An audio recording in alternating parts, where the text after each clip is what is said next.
Hey everyone, welcome back to the channel. Today, we're diving deep into one of Nintendo's most intriguing new reveals, Donkey Kong Bananza. If you're anything like me, you probably watched the Bananza Direct and thought, wow, this game looks incredible. But while it's packed with charm and style, it also raises way more questions than it answers. Who are these new Kongs? What's up with that mysterious Void Kong? And was that Pauline as a kid sitting next to Donkey Kong? Well, today, we're not just going to admire the trailer. We're going to pick it apart, connect it to Donkey Kong lore, and see if we can piece together a theory about what's really going on. Grab your banana horde, because it's time to go deep.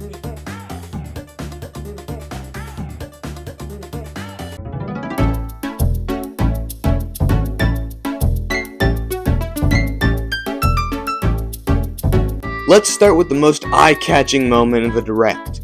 Right at the beginning, we see this rock-like character, who is then revealed to be Pauline. But hold on a second, it's not the modern Pauline. She looks noticeably younger, with a much more childlike design.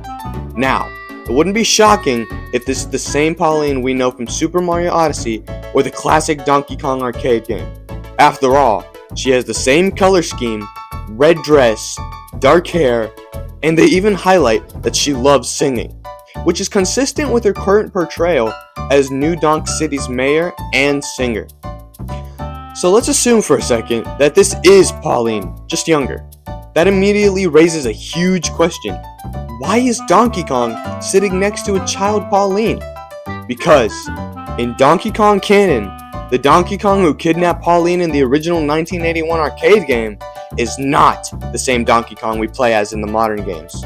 According to Nintendo and Rare, that original arcade Donkey Kong eventually becomes Cranky Kong, the old, grouchy, cane-wielding grandpa of the modern DK family. From the Donkey Kong Country SNES manual, 1994, page 27 reads, Donkey Kong's grouchy pappy is actually the original Donkey Kong who starred in the many Donkey Kong arcade classics of the 80s. The modern Donkey Kong, the one in Smash Bros., Returns, Tropical Freeze, and presumably Bananza, is described in various manuals and Nintendo sources as Cranky's grandson, or occasionally son, depending on the region, but generally accepted in most Nintendo materials as his grandson. Which leads to this weird timeline puzzle. How can the modern DK be sitting next to young Pauline if he's at least a generation younger? Is this game playing with time travel? Are we seeing an alternate universe? Or is Nintendo just messing with canon? Well, let's explore some theories.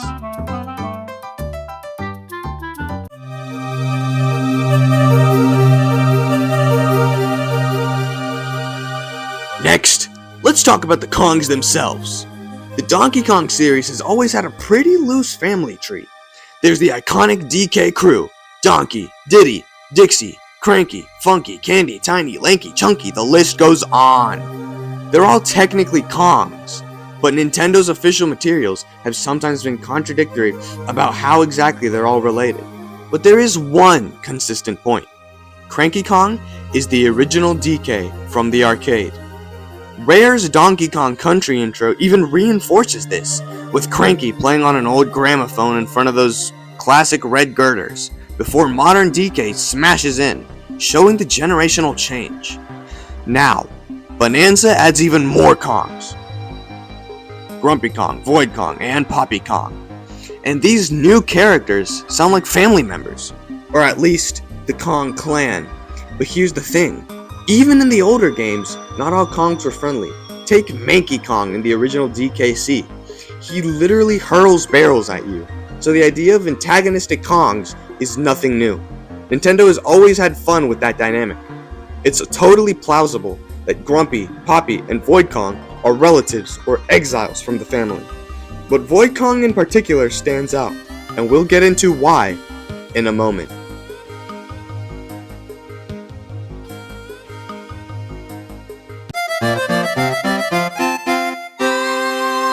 Here's where the theory really starts to get interesting.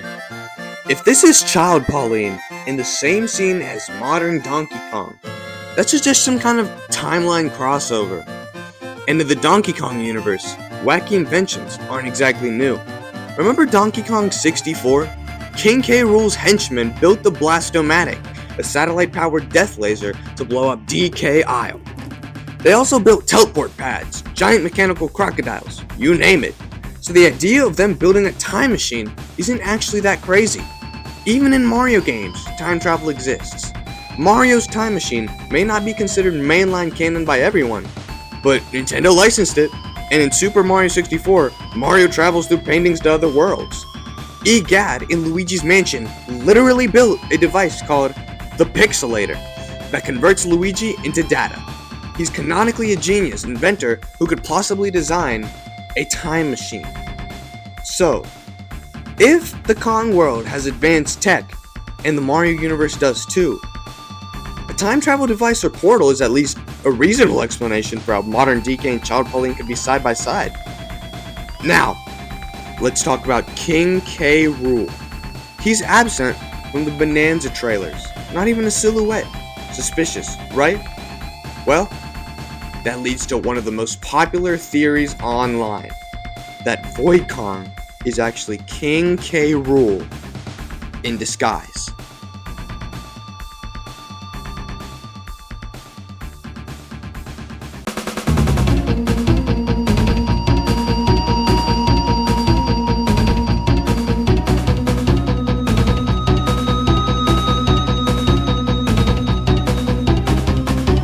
In Donkey Kong Bananza, there's a new mechanic called Bananza transformations. These transformations are powered by collecting gold gems to boost your Bananergy, a new resource in the game. The Direct shows DK transforming into animals like zebras and ostriches. This confirms that transformations can drastically change your size and shape. So, if DK can turn into a zebra, who's to say King K. Rool couldn't use a similar transformation to disguise himself as a Kong? That's how he could become Void Kong without anyone recognizing him. And Void Kong's design is a tad bit suspicious.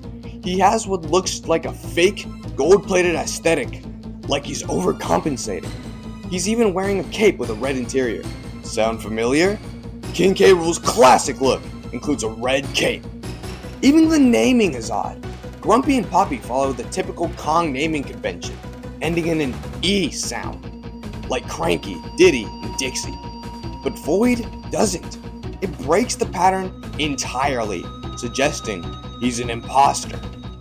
It's a classic Nintendo twist, the main villain hiding in plain sight. Now, how does this all come together?